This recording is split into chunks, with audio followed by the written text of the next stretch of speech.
Bueno, buenas noches, ¿cómo están, queridos estudiantes? Espero estén con toda la disposición esta noche. Tenemos nuestra clase número 5, ya vamos por más de la mitad. Gracias por su perseverancia, como siempre les digo, por su empeño, por su disposición, muchas gracias.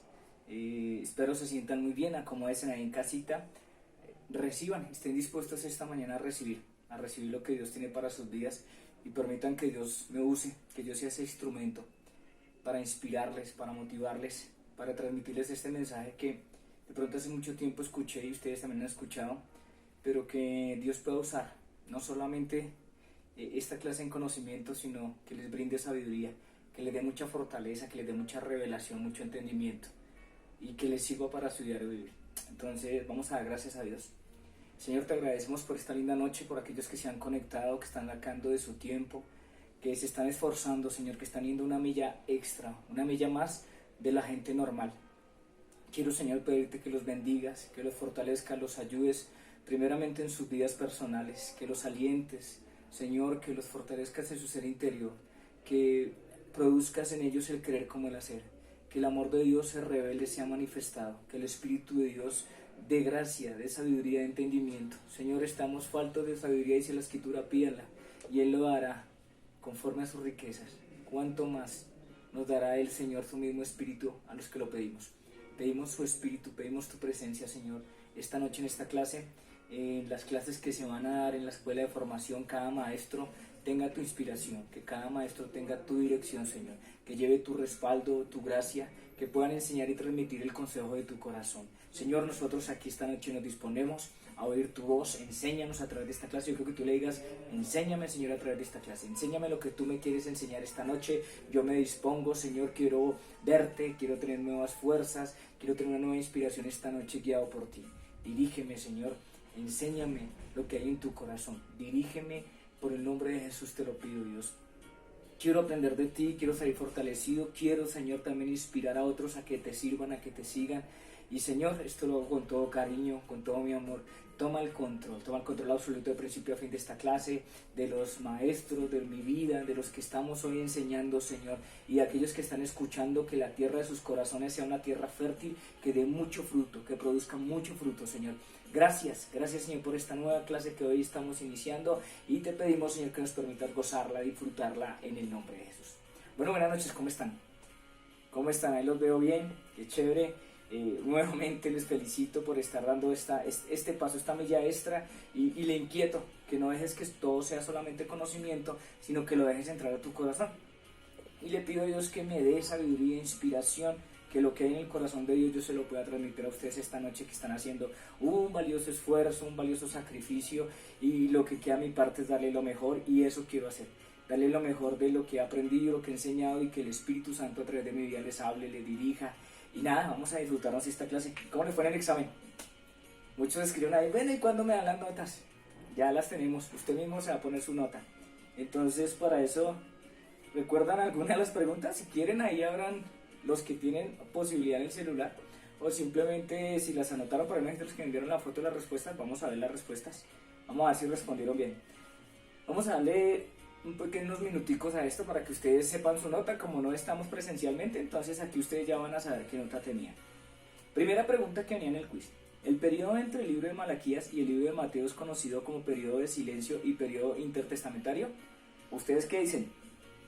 Si usted contestó verdadero, esa era la respuesta correcta, ¿sí? Porque es ese tiempo que hablamos de 400 años de silencio, periodo intertestamentario o periodo de ausencia de Dios. ¿Listo? La segunda pregunta es: ¿el poder político y religioso tuvo fuerzas durante el periodo intertestamentario en busca de mezclar religión y política? Recuerda que cuando hablamos de la historia de las dos primeras clases, que muchos se me durmieron, allí vimos esto. Entonces, si usted respondió verdadero, tu respuesta está ok. O sea, ya sabes, ahí ya llevas 2 puntos en la nota. ¿Listo? Vamos a ir por la tercera pregunta. La Septuaginta, según la leyenda judía, se refiere a una reunión de 72 eruditos sabios que produjeron una traducción griega del Antiguo Testamento en 72 días. Se cree que eran 6 eruditos por cada tribu, por eso se habla de 72, y Hay otra versión que habla que son 70, pero bueno, por ese número no vamos a pelear. Estamos hablando que coincide, según los judíos, 6 de cada tribu, pero también la Septuaginta se refiere a 70. Entonces, la respuesta aquí es verdadero según lo que vimos en clase. La cuarta, pues ya ven ahí, la respuesta es verdadera. Los libros apócrifos, dijimos que apócrifos es que tienen algo oculto, que no son realmente evidentes o comprobables. Entonces, los libros apócrifos fueron libros escritos durante este periodo de silencio, jamás fueron nombrados o reconocidos por los apóstoles o por Jesús, pero son una fuente valiosa del periodo intertestamentario, claro que sí, son una fuente valiosa de ese periodo intertestamentario, a pesar de que Jesús y los apóstoles no hablaron de esos libros, pero a la literatura le generan una gran partida, una gran bendición, por decirlo así, para ellos, en cuanto a la literatura se refiere. Aquí aparece la primera falsa, ¿no? ¿Evangelio significa hablar bien? No.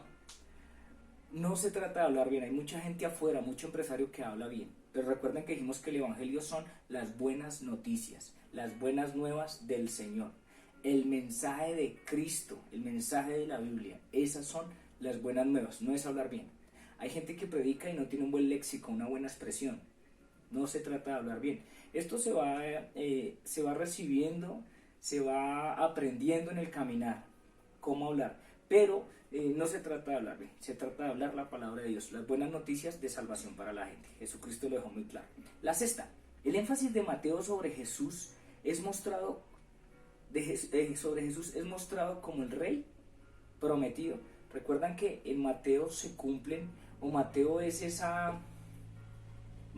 vínculo entre el periodo de silencio, el Antiguo Testamento y la venida del Señor Jesucristo. Ese es el vínculo perfecto ahí donde nos conecta, o más bien decir el eslabón es la palabra correcta. Es el eslabón que conecta el Nuevo y el Antiguo Testamento. Entonces, hablamos que se hablaba del rey prometido, por eso el primer evangelio es Mateo, que empieza a hablar de la genealogía de Jesús para confirmar la descendencia de él, que procedía de la tribu que venía de David. Su procedencia era esa, genuina. Él quería comprobarle y corroborarle a los judíos que el rey prometido era Jesucristo. Entonces siempre estuvo hablando el libro de Mateo como Jesús el rey. Acuérdense que Mateo es el libro que más habla del Señor en el reino de los cielos. Refiere mucho a la palabra el reino de los cielos se ha acercado, el reino de los cielos es como siempre. Entonces es verdadera. Si ya llevas estas 6 preguntas, bien, ya pasaste menos raspando. Ya no estás ahí, ya pasaste. Bueno, pero dependemos también del trabajo, ¿no? Al menos el quiz ya lo vas pasando. Séptima pregunta. Se les llaman a los 4 evangelios sinópticos porque los judíos no los veían con una misma óptica. ¿Ustedes qué dicen? ¿Quién se confundió allí? Hablamos que eran 3. A pesar de que son 4 evangelios, son 3 que son sinópticos. ¿Qué refiere la palabra sinóptico? Muy similares, muy parecidos. Pero ahorita hoy vamos a hablar del libro de Marcos, fortalecer un poquito, y vamos a ver que a pesar de ser parecidos, como los escribieron diferentes personas en distintos tiempos, vamos a ver la manera de pensar de cada persona también, y cualidades de esa misma persona escribiendo el libro, a pesar de hablar de las mismas historias que relatan estos tres evangelios sinópticos o similares. Entonces, los sinópticos o similares dijimos que son Mateo, Marcos y Lucas, que tienen mucho parecido en su contexto. De hecho, se dice que Mateo y Lucas son parte de una copia de Marcos. Recuerdan que hablamos que Marcos se cree que es el primer evangelio escrito. Entonces de allí se toman muchas ideas para escribir tanto Lucas, que no estuvo con Jesús, como Mateo, que fue elegido por Jesús. De allí sacan mucho fortalecimiento. Entonces, la respuesta aquí es, ¿ustedes qué dicen? Falsa, porque no son 4 evangelios sinópticos, son solo 3. Ok, hay una cascarita. Y segundo, no es por la óptica de los judíos. Recuerden que es por el canon de la Biblia que se denominan y se llevan al lugar a tomar parte de la escritura bíblica. La octava, el hombre o un ángel se asocia a Mateo, ya que el evangelio comienza diciendo o haciendo un repaso a la genealogía de Cristo, el Hijo del Hombre. ¿Qué respondieron ustedes allí? Verdadero. ¿Recuerdan que él decía que el Hijo del Hombre vino para? ¿Sí? Que Cristo venía siendo Dios en forma de hombre, que cuando se le apareció a María un ángel, ellos no sabían si era un hombre con alas, estuvo esa semejanza. Entonces ahí ve el ángel o el hombre con alas. La respuesta es verdadera. Entonces aquí ya llevarías un 8, ya sobrado pasaste. Y la novena es, Marcos se simboliza con una oveja porque su evangelio comienza con la predicación de Juan el Bautista en el desierto. ¿Ustedes qué dicen? ¿Una oveja? ¿Hemos hablado de ovejas hasta ahora? Ahí está la respuesta. ¿Hemos nombrado ovejas? Falso. Recuerden que hablamos como el buey, que lo representa con el buey, el servidor. El libro de Marcos representa al Señor Jesucristo como el servidor, el indiscutible servidor, indudable, el único, el ejemplo del servicio. Entonces no es una oveja porque se nos llama ovejas, es a nosotros. Entonces ahí llevarías un 9. Y la última, el Evangelio de Marcos, que es la cita base, 10:45, nos muestra a Jesús como ejemplo del servicio. Se la acaba de responder. Ese es el verso clave del libro de Mateo. Jesucristo dice, porque el mismo Señor Jesús no vino para ser servido, sino para servir y entregar su vida por la gente. Ese es el propósito del Señor. Entonces, si hasta el momento no tuviste ninguna mala, te felicito. Esperamos que esta sea tu nota, ¿no? Un 100. Y para eso, pues felicitaciones. Y si no, ya teniendo las respuestas, puedes identificar qué nota sacaste en el quiz. ¿Vale? Porque no tengo cómo entregarlo físicamente, pero pues ya sabes. Bueno, hoy vamos a hablar, esta noche, esta clase número 5, vamos a hablar del libro de Marcos. Entonces, hablamos que Marcos era sobrino de Bernabé, ¿cierto? Que su nombre original es Juan Marcos, que fue llamado muy joven, pero no fue escogido por Jesús. Marcos es un discípulo, o más bien un hijo espiritual de Pedro. Pedro no escribe ningún evangelio. Muchos dicen, pero ¿por qué Pedro si Pedro estuvo más cerca que Jesús, como lo anduvo Juan, como lo anduvo los otros discípulos? Pedro, deberíamos tener la opción de tener un evangelio de Pedro. Pero bueno, para eso aparece primera, segunda y tercera de Pedro. Pero aquí, Pedro se refiere, Marcos más bien toma la experiencia de Pedro, el conocimiento de Pedro, y se cree que lo plasma en este libro. ¿Qué reseñas tenemos sobre este libro? Dijimos que este libro es representado como el buey, ¿cierto? El gran servidor, que es representado el siervo y el buey. El buey, ¿por qué? Porque se cree que el buey es un animal que tiene una fuerza única, que otros animales no tienen. Jesucristo dice todo, venid a mí, todos los cargados, cansados y trabajados, y yo los haré descansar.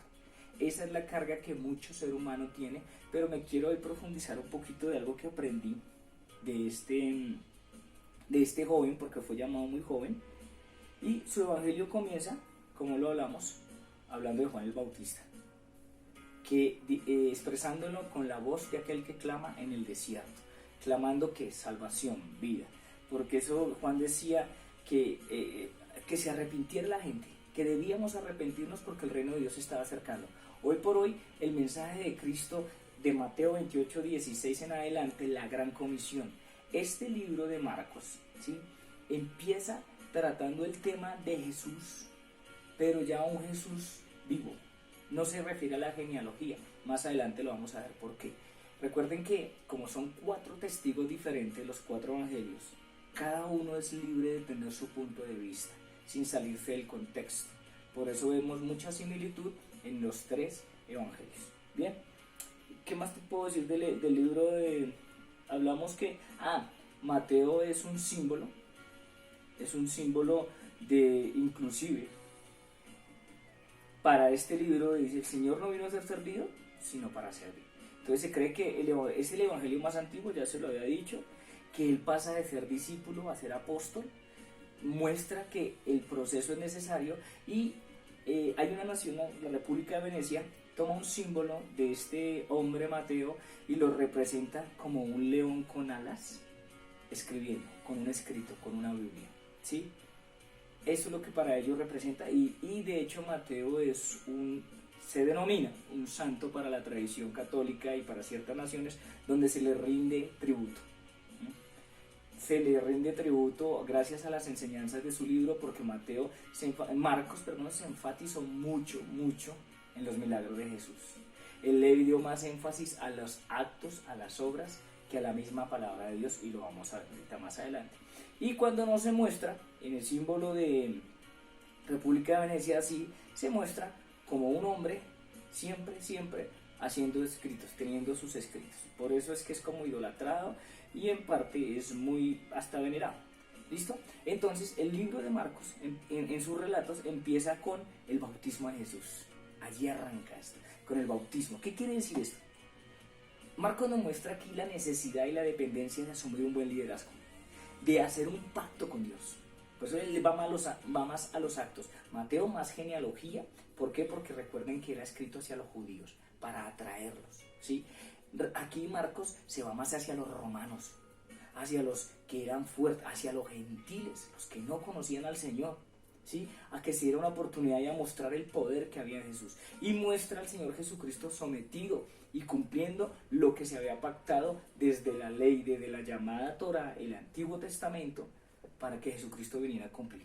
Recuerden que en Mateo se cumplen todas las promesas de la venida del Señor. Y Marcos lo evidencia como el poderoso, el hombre que siendo siervo siempre se sujeta. Aquí Marcos está mostrando, recuerdan que el texto dice, Jesús se va a presentar ante Juan el Bautista y Juan el Bautista le dice, no soy digno, usted es el que me tiene que bautizar a mí. El Señor le dice, hazlo, porque así conviene que suceda. Tenía que ser así, diciéndole a Juan, usted no va a irrumpir los planes de Dios. Hoy nos está diciendo a través de este libro, tú y yo no vamos a irrumpir los planes de Dios. Tú y yo no vamos a hacer las cosas, perdón lo que digo, como se nos da la gana. No, aquí vamos a hacer las cosas como Dios las trazó. Y como Dios las trazó, lo primero que muestra aquí Marcos es, pacto de obediencia. Eso es el bautismo. Saca a la luz pública tu fe. Muéstrame tu fe. Muéstrale a los hombres realmente que tu pacto y tu obediencia con Cristo es real. Aquí ya muchos empiezan así. Así arranca Marcos, porque se enfatiza más en las obras, es un poco más emocional. ¿Por qué? Porque era muy joven. Más adelante vamos a hablar un poquito de esa juventud antes de terminar la clase. Pero él empieza su libro, entonces, con el relato del bautizo de Jesús y termina con la resurrección de Cristo. Él se enfatiza mucho en estos actos. Podemos hablar muchas cosas de este evangelio, pero quiero retomar y traerles en pequeños resúmenes lo que más podemos resaltar. Entonces el autor de este libro se le atribuye a él, aunque en ningún lado se diga que él lo escribió, se le atribuye a él por el tipo de escrito y que habla de él como amigo de Pedro, donde se hacían las reuniones donde estuvo Jesús antes de partir. Se habla de él por Bernabé, ¿sí? Por su tío. Se habla de él porque acompañó a Pablo en algunos viajes y este libro habla de esos viajes. Entonces se le atribuye el libro a Marcos. ¿Okay? Y lo podemos corroborar en Hechos 12:12. La evidencia de los padres de la iglesia apunta a que Marcos escribió bajo la supervisión de Pedro. Por eso les decía, o sea, según el canon bíblico, Marcos siempre estuvo sujeción sobre Pedro. Pedro era el que estaba sujeto a Pedro. Entonces se cree que todo su libro lo escribió de acuerdo a las experiencias, a la madurez que Pedro tenía. Por eso se dice que no hay evangelio de Pedro, porque hubo un sucesor, hubo quien lo dirigió o más bien quien lo escribió.